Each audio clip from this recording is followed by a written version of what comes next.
He was a morbidly obese surgeon destined for an operating table and an early death. Now he's a rebel MD who is fabulously fit and fighting to make America healthy again.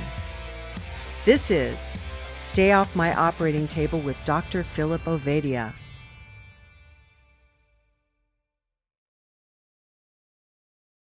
We are live in 3, 2, 1. I think we're live. You know, I've only done this about 800 times. You'd think I'd have figured it out by now. This is the Stay Off My Operating Table podcast. Dr. Philip Ovadia. I'm Jack Heald, the resident idiot. And we are joined today by Dr. Tro Kalayjian, more famously known as Dr. Tro, and his sidekick, Dr. Laura Buchanan. Welcome, y'all. Good to have you here. Thanks so much for having us. Yeah, always a pleasure. Always a pleasure to be here. Thank you. You know, a lot of times, Phil, you bring these folks on and I go, why the heck are these folks here? And then it ends up being an awesome conversation. But I think I know why Dr. Tro's here. Nevertheless, I'll still ask the question, why are these folks here? Yeah, the real question for this episode is what took us so long to get these folks here. So, you know, to start with, Tro really has been one of my mentors and guiding forces through this metabolic health journey. He was instrumental in helping me set up my medical practice, and really just someone who is leading the way in making metabolic health a part of the healthcare system. And Laura is one of those shining, bright young lights in the space as well. I first met her, I think it was last year, maybe 2 years ago at one of the conferences. She was still in her training at that time, and but knew already that she wanted to integrate metabolic health into her practice. And she was fortunate enough to get hired to work with Tro now. So they are now partners, and excited for our audience to hear about everything that they are doing. Why don't we start with, we want to, you know, certainly get both of your backstories. And Laura, why don't we do ladies first? Let's hear about how you got here. Absolutely. So I grew up loving playing sports, and that was really where my passion was. In undergrad, kind of high school undergrad, I started seeing some of the people in my life I love age very differently. Some were aging really well and some were not. And, you know, it was clearly driven by the lifestyle that they were living. And so by the time I had finished undergrad and decided I wanted to go to medical school, I knew I wanted to help people age successfully. And then it was kind of the path of how do I best do that? And very fortunately, I came across the Low Carb MD podcast, Nina Teicholz's Big Fat Surprise, and then Jason Fung's books, and just really started diving deep into that literature and realized what I was taught in medical school regarding nutrition and chronic disease was wrong. How did I'm gonna jump in here more because I have the opportunity to do it. How did you respond to realizing that your education was wrong? I was very frustrated. I didn't actually, during medical school, couldn't really do much. And I might ask one or two questions during the lecture, but that was pretty much the extent of my pushback or my questioning of it. But I got a continuous glucose monitor during my 4th year of medical school. Really? Mm-hmm. And so fortunately I had a mentor, one of the docs there, and I told him why I wanted it, and he was willing to prescribe me one. And I learned some of the things I was eating, because I had sort of transitioned to a more what I believe was a low carb diet, because I thought that was, the healthier lifestyle. Realized I was not eating things that were actually low carb. It was, false advertisements. My sugar was going to 180. And so quickly made a few more. Okay. All right. I'm the dummy. So tell us what healthy should be, because giving me a number doesn't mean anything to me. I know you guys know what it means, but I don't. And the people who listen to this usually don't. Yeah. So, ideally, I wouldn't want a blood sugar really to go above 120. There's some data now, if you, from your baseline blood sugar, if you have an increase by more than 65 points, then that is damaging to your blood vessels. So if you're at 80, you really don't want to go above 140. Okay. All right.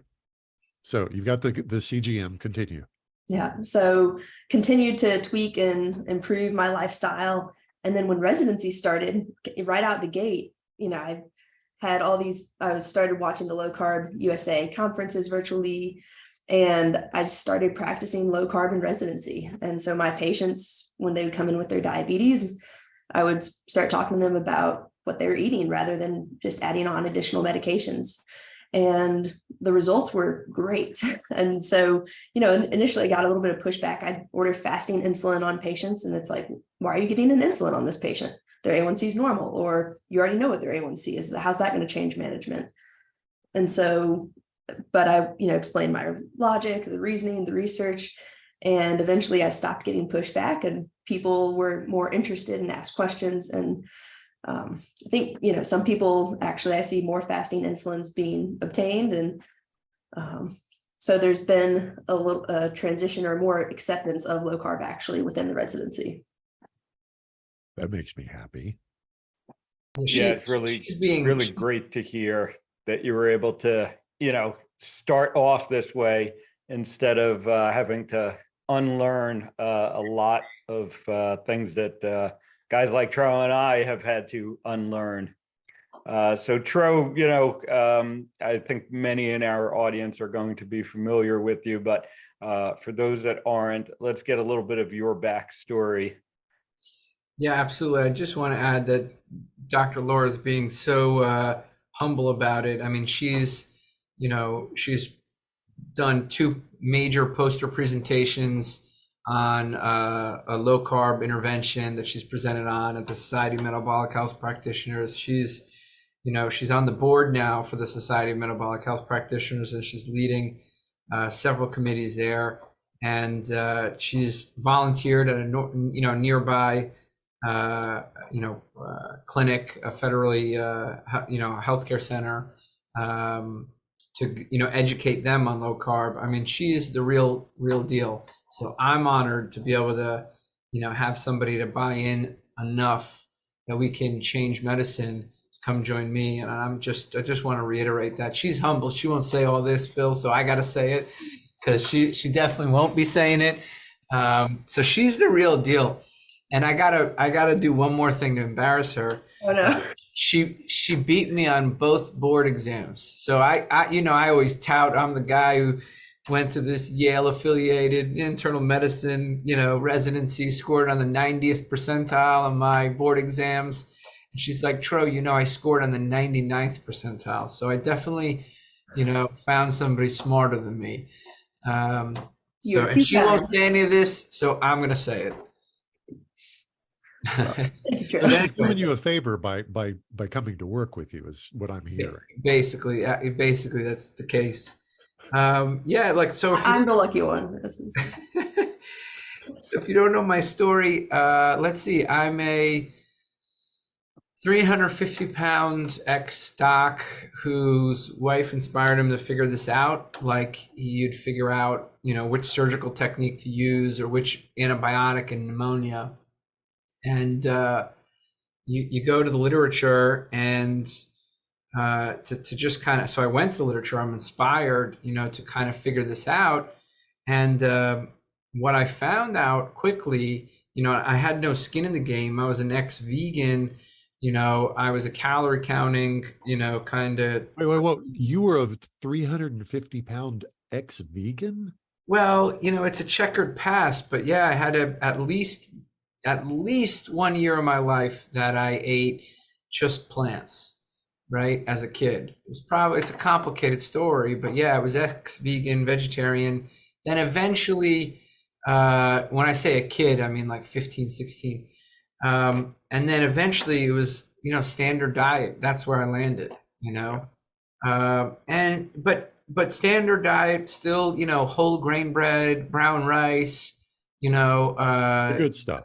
That kind of thing. Lots of hard, fruit, healthy Cheerios, bananas. Yeah, I got a hard, strawberries, dried strawberries in my bran cereal. I would eat boxes of kashi, whatever. Like, I was quote unquote healthy and, healthy eater, but what I didn't know at the time was I was probably predisposed to gain weight from high carbohydrate eating, like most people are.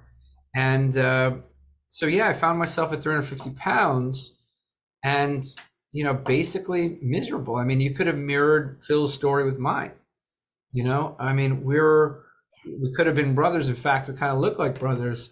But I think I went to your website and researched, and I was like, this is the same story. Yeah, very similar story. It really is, yeah. And so when I started like this, I had no skin in the game. People are like, Tro, you're a zealot, this, that. Like, I had never cooked a steak. I didn't go to low carb because I thought, I'm going to become some low carb zealot. I went to low carb because I went to the literature, and low carb always was better. Even if by a couple pounds, it always did better. That was it. I was an evidence-based doc, went to the head-to-head data. I'm like, I'm just going to pick the one that does better. So, and then once you get into the data, you start to see the narrative unfold. So we talk about like this nutritional kind of matrix, where low carb does better, but somehow in the conclusion, but LDL is up, and, you go further, well, but it's, meat-based, and then you go into the meat, observational data, and you see that it's all bogus and BS and it's health user bias. So once you start to read and like really just have an ounce of a brain, an ounce of critical thinking, and just a bit of questioning, that's all you need. You don't need much. You just see it all unravel, and once you see it all unravel, by it, you mean the messaging of eat, seed oils and a bunch of grains for the environment, climate change, and overall health, right? You see the nonsense, right? That's somewhere between religion, industry messaging, and dogma, right? And it's tough for people to understand what I'm saying right now, but this is the truth. Okay, your nutritional messaging from the government all the way to your cardiologist is a composite of industry funding, religion, and dogma, right? That is what's the religion? So that, I mean, other people could probably talk to it better than I could, but our whole dietetics association comes from the Adventists, right? Seventh-day Adventists, who are profoundly vegan, and it's sort of like sin to eat animal meat. So they're Loma Linda, which is a huge kind of like nutrition center for research. Harvard's public, these are all very plant-based narratives. I'd say Harvard is more dogma-based, and Loma Linda is very much religion-based. And you can track that through to dietetics and how Kellogg's, basically Seventh-day Adventists, and you can see kind of how they all morphed into one. And then industry, you can track how Procter & Gamble basically started the AHA. So you have the Seventh-day Adventists and Kellogg's and their influence in dietetics. You have industry, Procter & Gamble, their vegetable oils on the AHA. And then you have sort of the dogma, the observational research that's just touted by Harvard. So these are like the epicenters of, misinformation right now when it comes to nutrition. And it's tough for the average person to to really understand this all, because the doctor down the street is like, yeah, you should eat, meat is going to kill you. So, but where I started as a 350-pound doc was just going back to the research and saying, which antibiotic is better? Which surgical technique is better? That's it, right? And it was low carb.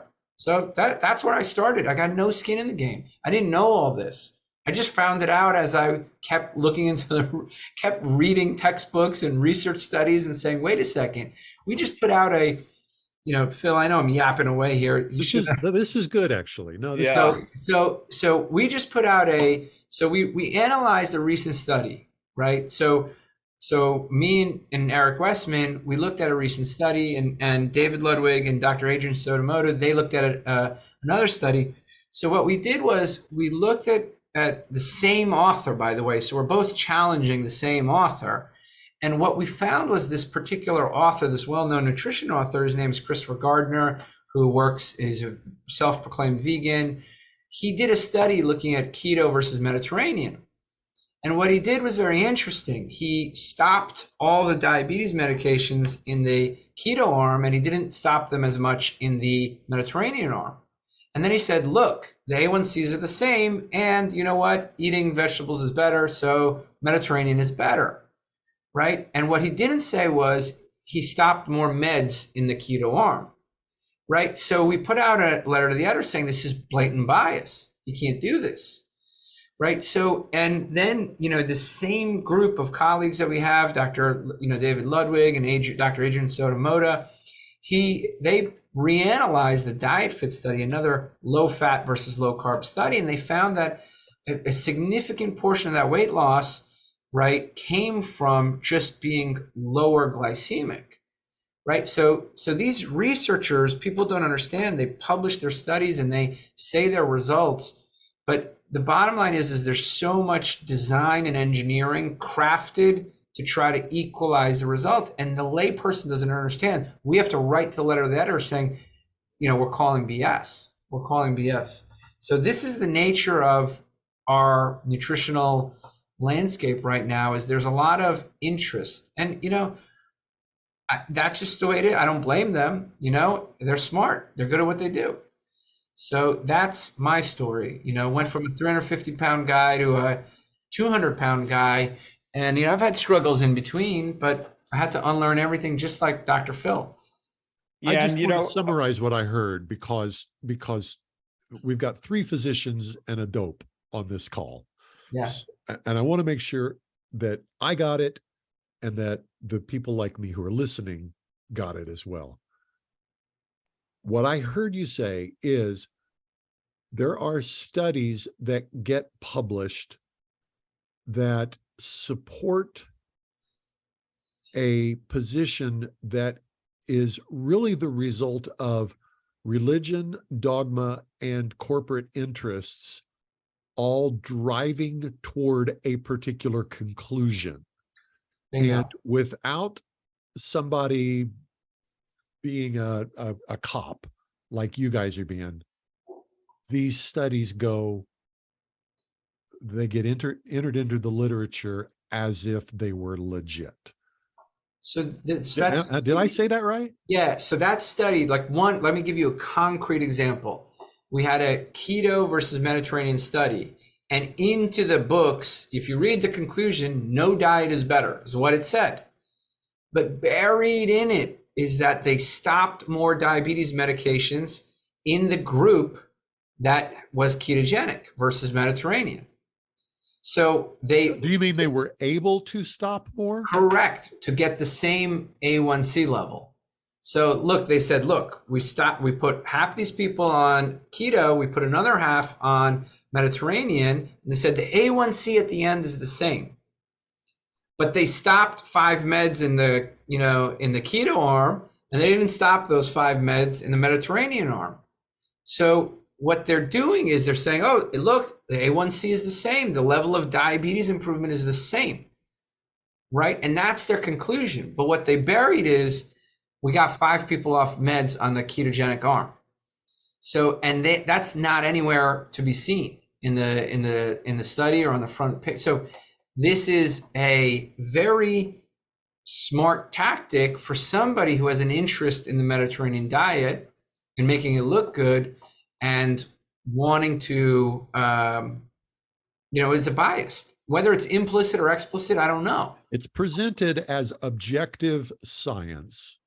And in fact, there was an objective behind the study, but it wasn't just to follow the data wherever it led. Yeah, and I think this is something we see, repeated often these days, in that the studies are designed to get the result that's desired. We, instead of going at science as trying to find the answers to unanswered questions, oftentimes today they start with the answer and then they say, how do we design the studies to to support this answer. And that's a problem that I think we see so often. I wanted to highlight something, kind of in all of our stories here. And it's interesting to me that, Tro, being the smart guy he is, he has a problem and he can't solve the problem. So he goes to the literature and, without bias, just looking for an answer to his problem, he comes to a conclusion and he tries it and it works. And, he now continues to get more data and try it with more people and publish the results like science should be done. It was interesting that I sort of came at it a different way. I had a problem. I knew what I was doing wasn't working. I was presented with an alternative solution, by a journalist, very well-known journalist we all know, Gary Taubes. And I said, this makes sense. Let me try it. And I tried it and it worked. And then I went to the literature to figure out why the hell it worked, because, everything I had learned previously said it shouldn't work. And it worked. And, we end up at the same spot. But, what's most interesting to me, I think, about this metabolic health thing is that we see all of these different specialties, all of these different people who start with different problems, and yet they end up at the same place. And I think that's ultimately, what's most powerful about this. And, I just love everything that Tro and Laura and are doing to get the data out there about, this does work, why it works, and then to, be dispelling the myths, essentially, that the dogma that's we all learned. So Laura, talk a little bit more though about, it typically when you're going through medical school, the approach is just, kind of put your head down, memorize what they're telling you, be able to spew it back on the test. And yet you were able to, recognize pretty early on that it wasn't matching up with sort of your life experience, and be able to challenge that, to not just accept it, I should say. So what was that like for you? Why do you think you were able to do that? I imagine you probably, tried to get some of your classmates involved with this, and they were like, no, they're telling us something. We got to listen to what they're telling us. So I did have, besides Matt, who is my husband, who's also in family medicine now, he was my, I'll say, like, partner in all of this, and just really started diving deep into the research as well. And we're both very fortunate in that we love researching this topic. We love nutrition and physical activity, exercise. So for us, we, besides our workout in the morning, we were probably basically just studying or reading literature, books, podcasts, pretty much all day until we went to bed. And then it was rinse and repeat. So we were just taking in as much as possible, and enjoyed it. So that was, obviously lucky. I did have another friend in med school who was also super interested in this stuff. And so it was great to go back and forth and have discussions with him. And he still had, some differing viewpoints, which was made for healthy debate. But there are other people who saw what we were doing. They saw our meal prep. We're always known for the meal prep, and would get questions about that. And we actually ended up making a website to show what we were doing in medical school, between our meal prep, the glucose monitors, and testing out different foods and beverages, and putting that information out there for people to see. And even started doing some review articles and writing up different topics. So it's just kind of been a passion of ours to try to take what we've learned and help other, spread that to other people. What surprised you? What do you have any memories of significant surprises for yourself as you're wearing the continuous glucose monitor and preparing your own food? And what was shocking to you, that was either shockingly good or shockingly bad, that you were putting in your body, that you've made a change as a result of doing that? Yeah. Well, I'll answer that. And then one other thing kind of related, after reading Nina Teicholz's book, The Big Fat Surprise, I started eating red meat on a regular basis and reading some other research where I had barely touched red meat for almost a decade because I was concerned about the health effects. So that was just very liberating to actually read the research myself and no longer feel scared or bad about eating red meat and enjoying it and realizing how nutritionally good it is for you. But with the glucose monitor specifically, there are these healthy oatmeal fiber bites because at one point I was all about trying to get 50 grams of fiber in every day. And so they only had 2 grams of sugar, 8 grams of fiber. And there's also these millet flax chips, which again, very low net carb. Most of the entire flax chip was fiber. And my sugar on a daily basis was, again, it was going above 160, 180. I even hit above 200 once. And so this was, I mean, I don't know where I would have landed had I not gotten a continuous glucose monitor, because I probably would have kept doing that, thinking I'm low carb, eating healthy, high fiber diet. I know you three all understand what it means when the blood sugar is high, but unpack that for the layman. And just before you even do that, Laura, one thing to point out is, you were in your, I'm assuming your 20s, you were athletic, you weren't overweight, and yet here you are, having blood sugars that basically diagnose you with diabetes. Those are meeting the criteria for type 2 diabetes, essentially. Yeah, it was crazy. Could not believe it. So what does it mean that you talked about inflammation and damage to the blood vessels? I mean, explain that like I'm 5. So, Tro, do you want to take that? Or Sure. Yeah, I'll do it. Imagine you're piping. Every blood vessel in the body is like a pipe, and you have smaller and smaller pipes. So literally having sugar in the blood vessels attacks the walls of those pipes, right? It literally binds to those walls. It binds to a bunch of proteins, and that binding causes basically damage to those pipes. So the first pipes to get damaged are the pipes in this very small pipes going to the eyes, right? And the small pipes, you get blurry vision. Yeah, blurry vision is one of the, right? And then some of the fluid changes also can affect that blurriness of vision, right? And then you get issues with the kidneys, the small blood vessels in the kidneys. And the place where most people probably feel it is, they'll lose sensation in their toes and their hands in a glove and stocking way. And that's called diabetic peripheral neuropathy. And that's the small pipes to the nerves basically being damaged by the blood sugar. So, and not just that, I mean, it's not just chronically elevated, but also those spikes have a little bit more damage to the endothelium.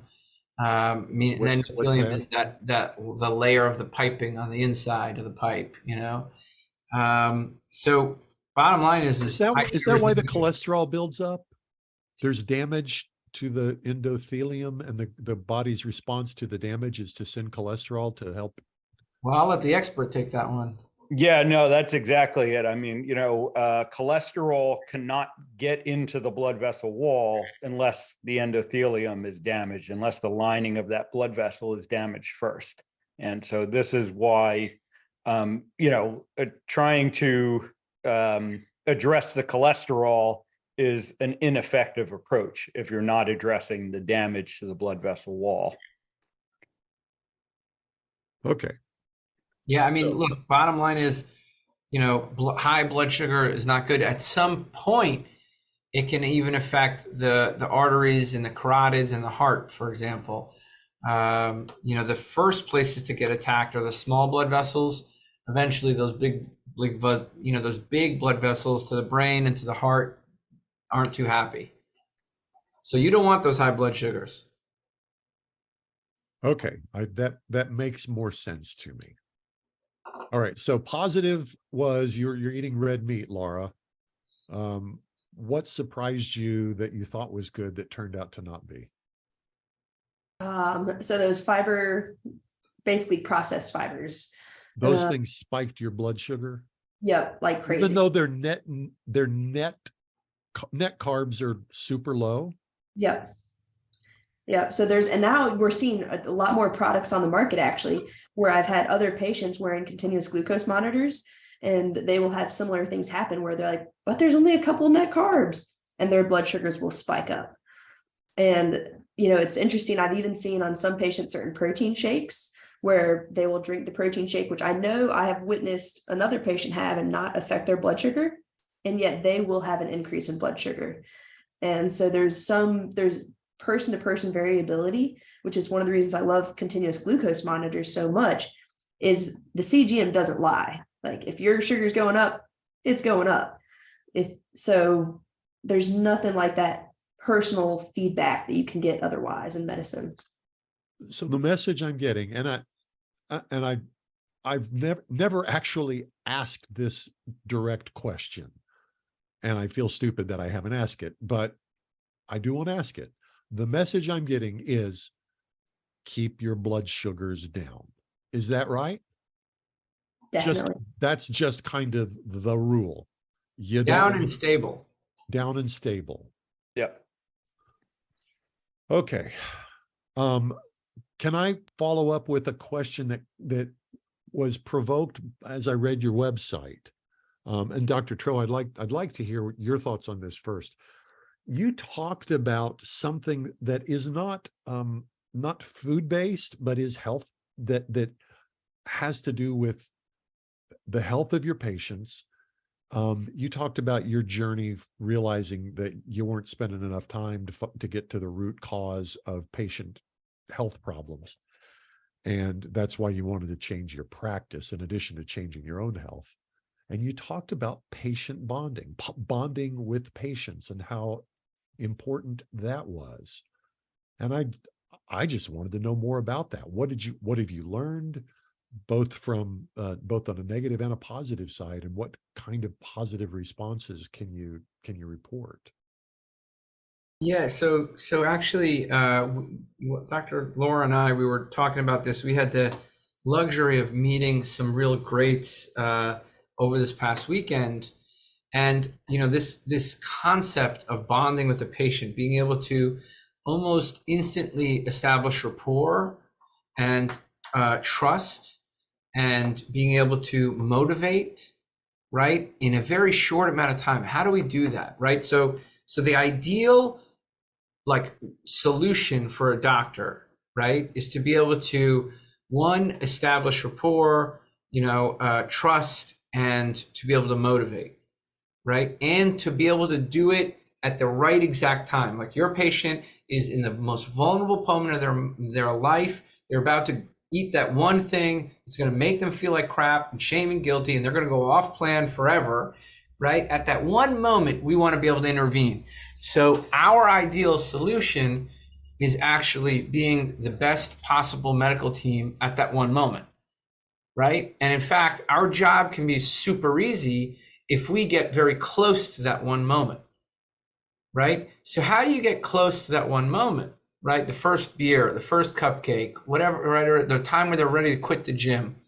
So how do you get there, right? How do you get to have the impact you need in that moment? How is that possible? That's the ideal, right, that we're all striving for, is to be able to get to that patient at that moment. So we need to just focus in on that moment. That is your goal. That is all of our goals right now. In that moment of weakness, that moment of, loneliness, that moment of boredom, the moment of happiness, whatever it is that's going to drive them, the moment of stress or coping, depression, doesn't matter what it is, there's that moment, right? And so how do you get to a patient in that moment? It's a radical thought to be able to meet them at that moment, right? Because we're used to thinking like visits, come see me for a visit, blah, blah, blah, all this stuff, blood pressure, check this, check that, check this lab. It's all nonsense. It's all bullshit, right? If you want to affect change, you need to get them in that moment. In that moment. Right? And you need to be able to pick them up at that moment. So all of this shit that we do is nonsense. Like if you think about it over a lifetime, so I view it when the patient comes to me that they're establishing care for a lifetime. right? A lifetime. I'm responsible for them for the rest of their life. So how do I, right, be the best possible? You be a doctor in the way we're taught, check labs, do routine screening, stuff like that, get a CAC, all that. But really what I want is to get to them at that moment. And to get to them at the moment, sometimes it's discussing their labs, sometimes it's making yourself vulnerable so they can relate to your vulnerability, right? And share their vulnerabilities. Sometimes it's just, we called it this weekend, Eric Westman called it, well, knowing when to spend more time with a patient. And, Dr. David Unwin called it wizardry, right? He called it wizardry, right? And it's funny, in our office, we call it Jedi mind tricks, sort of like, these are not the droids you're looking for, right? These are not the problems you care about. You care about that moment. You don't really care about, your triglyceride level of 60 to 50. You don't really care about that, right? You don't really care about an A1C of 5.1 to 5.3, right? These are not the droids you're looking for.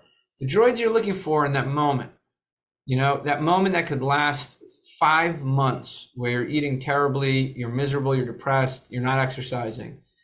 So yeah, bonding is recognizing there's going to be a time where that moment happens and you need to establish the rapport, the connection, everything possible to get to that patient in that moment, right? And that is our mission. Our mission is that second of time, that minute to say, don't worry about it. You got this and we got you, right? In that moment.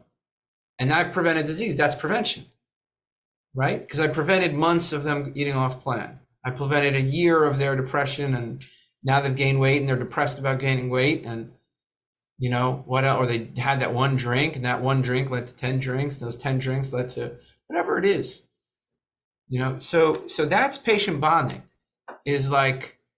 I'm sorry, but that's just an extraordinary story. As a guy who's never sat on y'all's side of the table, I'm the guy on the table. The thought I'm very fortunate that I have a naturopathic physician who's cared for me for 17 years. And we have that kind of bond, but I realize that's wildly unusual. And I've never heard anybody articulate it this way. And as the guy sitting on the table, the thought that there are physicians out there who consciously, intentionally have that as at the front of mind when I walk into the office, that's really exciting. Okay, editorial done. And so to follow up, tell us a little bit about some of the, the innovative ways that this manifests in your practice, because I know you're using tools and technology in really uncharted ways, so you can be there at that moment and you can recognize what that moment is. Yeah, so I could tell you about all the technology, and I think it's cool, but I think honestly, it's upfront time, a caring staff. Right? A caring staff, like a staff that believes, I've practiced medicine in a way where that is my family member, right? And I care about my family. That is a celebrity. And the New York Times is going to do an interview on how I performed after that interaction, right? That's the level. Every interaction, pretend the New York Times is going to come interview that person. Right. So even if you deliver bad news, you better make sure you did it in a motivating way, in an uplifting way. Even if you want to deliver mundane news, here's your A1C, here's this, here's that, you better find a way to make that so interesting to the patient. So I think the idea here is it's culture, and you can't scale culture. So that's tough. And then all the tech stuff is cool. Good. The tech stuff is all cool.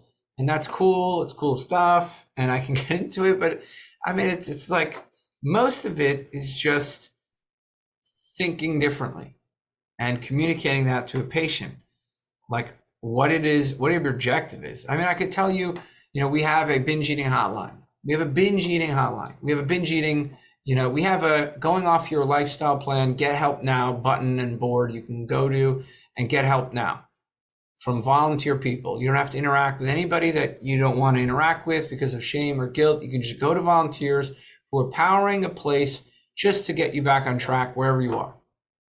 Right? I could tell you that we have, CGMs and scales and cuffs and, ketone meters. And if you don't use them, we'll nudge you into using them. And, there's all these like fancy stuff, but I think, I almost don't like the fancy stuff is helpful, because eating is like something we want to be subconscious about, and we have to rip it out of the subconscious.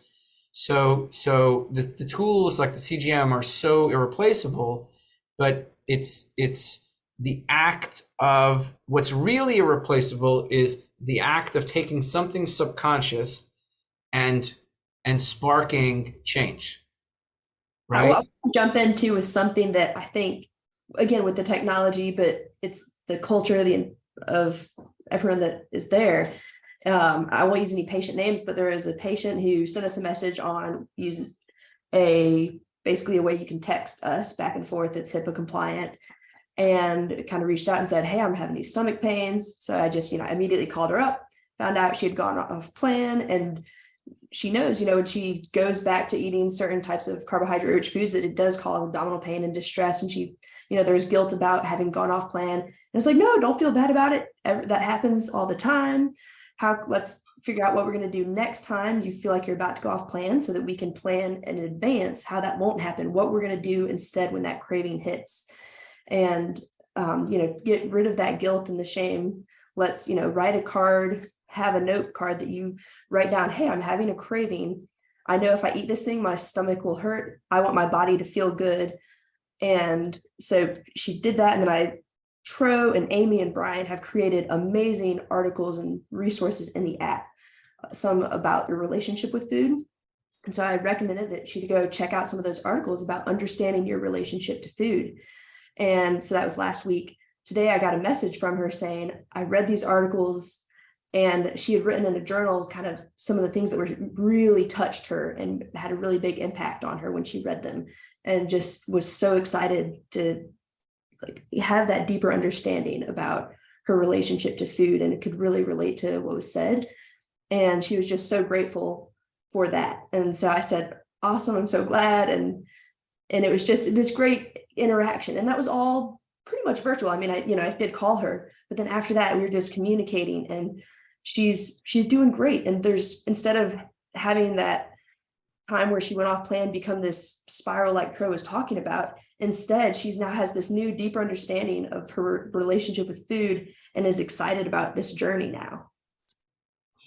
I gotta say, this model of healthcare that I'm hearing you describe as the guy on the table, that's so exciting to me. And I know that people listening are having the same kind of thought. I would love to have a doctor. I would love to have a healthcare team who looked out for me this way, who saw me as a human being with strengths, weaknesses, appetites, failures, the standard equipment that all human beings come with, and helps me become a better version of myself, not just what we're all used to. How do you scale this, Dr. Tro? Oh man. Okay. I realize that's a big question, but okay. So I'll tell you how you scale it. I'll tell you how you scale it. You build up like 5 or 10 doctors with reasonable practices. Okay. You set up a medical organization. You have those 5 or 10 doctors serve as mentors to about 300 doctors. You loop in personal trainers, health coaches, dietitians, nurse practitioners, PAs to become members. You slowly educate them, slowly influence them. And then when you get to a point, you scale the tech, right? You have to scale the tech, and you have to scale the empathy and the critical thinking. That's the part I'm thinking about is so you have to scale the tech, and then you have to scale the empathy, the culture, the critical thinking. So, and you have to hire people smarter than you So I've got, we're working on them. We're working on it. There's a long-term plan here, but we need help. We need funding. We have funding, but, we need help with tech. We need help. It's not easy. It's not an easy thing when you're scaling health tech, right? So we can get into the business of it, but health tech is very difficult. There's APIs, there's HL7 communication, fire standards, and databases, and it's just not an easy thing to, it's not, everybody's looking to do that, right? Everybody's looking to do, and the people who get close, they get bought out. The people who get close to, like, One Medical was just bought out. So, it's not an easy thing so scaling the tech is one thing, scaling the culture and empathy and knowledge set, that's another thing. It's the culture that I'm wondering about. Yeah. And one of the things that's struck me about the culture, I guess you could say, is, when I interact with, my colleagues in this space, in the metabolic health space, in the low carb space, you see them thinking like this. They have the empathy that, Tro is talking about. They're excited about their jobs. And then you go around the hospital and you go to, traditional medical meetings, and it's just a whole different approach. Everyone is kind of defeated and they're just trying to get through the day. And, and it's unfortunate. I think that the healthcare system has, kind of beaten down doctors so much, and really everyone involved in the healthcare system. It goes beyond the doctors.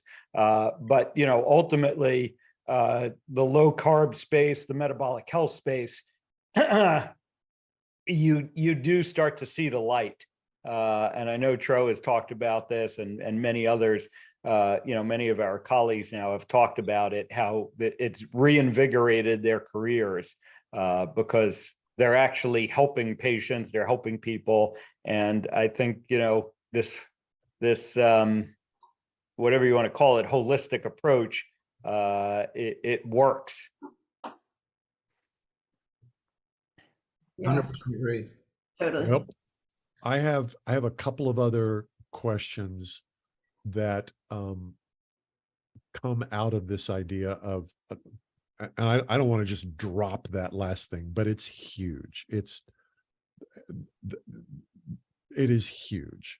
And those of you who are listening to this podcast or watching us on YouTube, who are like me, who are the guys and gals who sit on the table and look across at these doctors and want them to help us with our health. I know you feel what I feel. Yes, this is what I want when it comes to healthcare.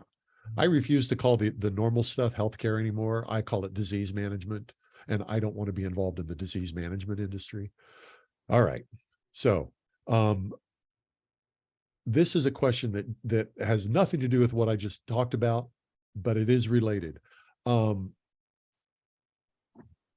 Intermittent fasting and the differences between male and female metabolism. Do you guys have any insight into that? I practice intermittent fasting. I basically eat 2 meals a day. I don't eat until generally sometime afternoon, and then I'll have dinner, and then I don't eat again for another 16 hours. As I understand it, that's certainly an effective approach for the male metabolism. Is there a difference for females? I'll tackle it first. I think that the individual struggle is different, right? When your estrogen or progesterone are surging, right, your metabolic needs are different. We know that estrogen, for example, is definitely increases metabolism and drives lean mass tissue, for example. So you have different sort of energy needs throughout the month as a female. And maybe certainly during the sort of most, the times of the month where there's peaking out estrogen, I'd imagine the metabolic needs are different and the energy needs are different. So I think that, with that said, outside of that small little window of, surging hormones, for the most part, anybody can intermittent fast. I think the problem becomes, and I've seen this many times, people with, let's say, and it happens to affect women more, although I've been affected by this, weight stigma, body image issues, right? And excessive restriction can manifest through in any way, from anorexia to a desire to fast, right? And so people could very much energy restrict, right? And when you energy restrict enough, you can cause hormonal dysregulation, both for men and women. The issue with women is they see it right away, right? Men, it may take months until they feel the effects of low testosterone and thyroid downregulating, but women will see their period kind of, so they get this, the clinical feedback, you've done too much. So I think it's not really a male versus female thing outside of sort of, cyclical issues, for a couple of days. There's not major differences in the need, but, and the ability to fast, but some of these other issues I think play a factor. I don't know, Dr. Laura, what do you think? Yeah. So I have not looked at the research actually within intermittent fasting specifically and female metabolism, but from a clinical perspective, kind of what I've seen, and I'll just say my personal anecdote as well, the first days right before the start of the cycle, the appetite does go up a lot. And I think for me, it would be more difficult to intermittent fast. I have done it, but it's a lot more mental work. And so typically I'll just go have some protein and not worry about the fasting because of that. Now in patients, I have seen a lot of people get huge benefits from intermittent fasting and their cycles remain regular, which is a good sign, but they actually have a significant improvement in, maybe they had menorrhagia, or meaning like very heavy menstrual cycles that would be considered abnormally heavy. And they actually become less into what would be considered normal. And so, which is wonderful for the person, you can imagine. And then I've also seen women who get migraines with their cycles that go away with intermittent fasting and low carb. And so I think it kind of, like Tro was saying, is more person dependent, because there is it's not gender dependent. Mm-hmm. Yeah. Okay. Outside of these small kind of issues, Right. We're coming up on an hour here, which is where we generally try to end it. But before we do, are there questions that you wish somebody would ask you that haven't been asked yet?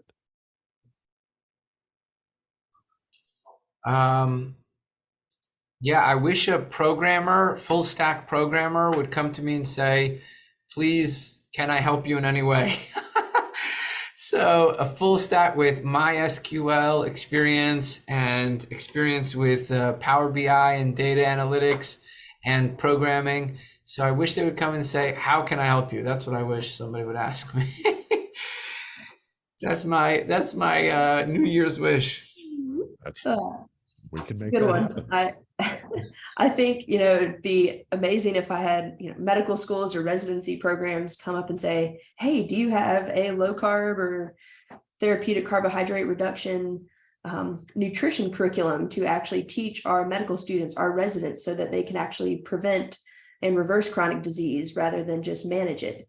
And I would tell them I'm working on it. And so get back to me in a couple of months or maybe a year, and hopefully we can actually do that. But that would be awesome. I think both of those things are going to happen. I hope so. We know people.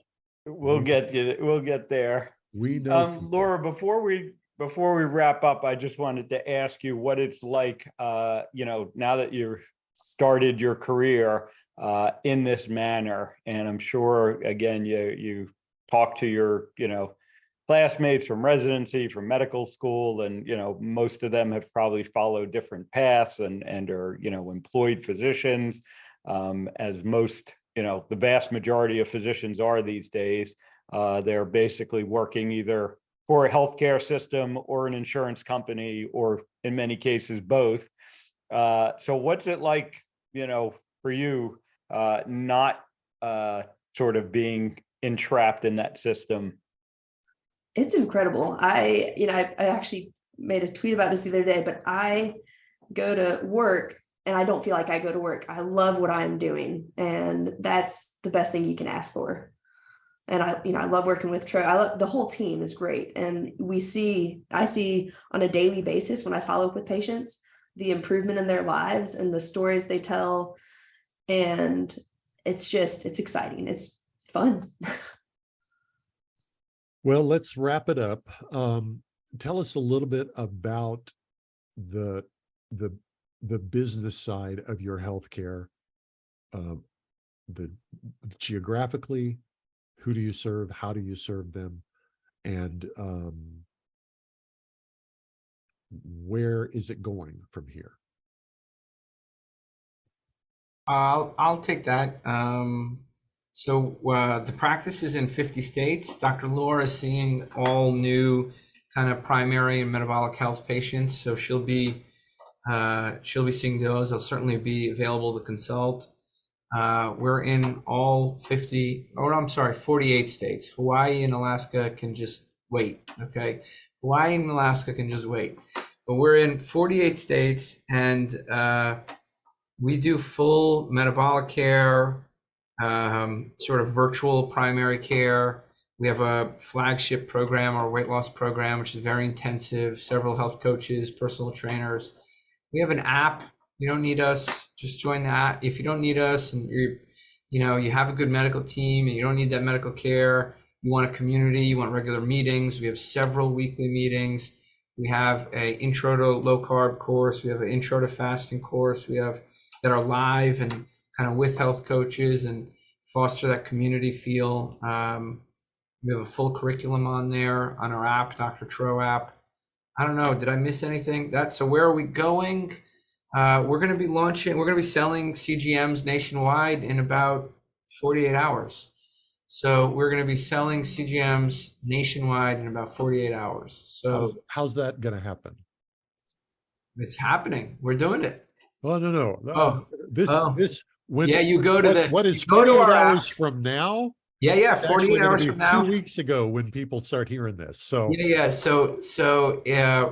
you download the Dr. Tro app and you can purchase a CGM. You get a informed consent done, and then you can purchase a CGM, and it's now freely available, democratized to anybody who wants that. And we have a curriculum on CGMs right on there that you can follow and get access to it, with videos guiding you on how to understand it, the pitfalls and everything you should know about it. So Dr. Laura, did I miss anything?